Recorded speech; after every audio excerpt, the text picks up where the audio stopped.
Sve se vraća, sine moje. Bila jesu, pa prošla, a opet došla neka teška vremena, sinko moj, rekao je starac. Kako znam za sebe, uvijek se teško živjelo, ali prije je bilo lakše živjeti. Nije se Bog zna šta imalo, ali je srce bilo zadovoljno sa onim što imaš. Srce je bilo puno ljubavi iz koje se rađalo poštovanje ljudi. Otac je bio otac, majka majka, a dijete dijete. A danas ne treba previše govoriti, sve se zna.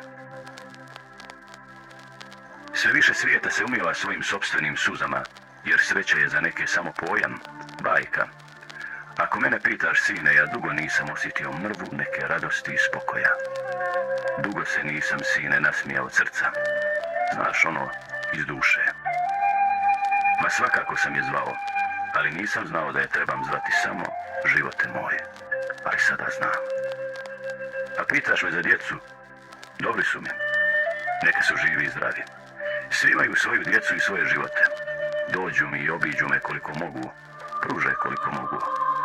Sjedim ovdje kraj prozora i gledam satima negdje, a da me pitaš gdje, ne znam ni sam.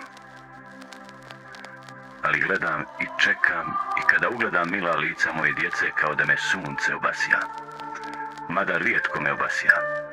Kažu mi da imaju i previše svojih obaveza i stalno su u nekoj žurbi. Zapamti, sine moje, Bog daje, a ljudi koriste. Ipak, nešto dobro nam je dao i ostavio, a to je da smo svi djeca i da ćemo biti i roditelji. Da smo danas mladi, sutra stari. Da smo danas jaki, sutra slabi. Da smo danas zdravi, a sutra ko zna.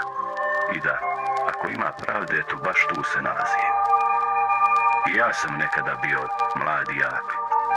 I ja sam bio i sretan i poletan. I mene su majka i otac čekali kao što čekam ja sada.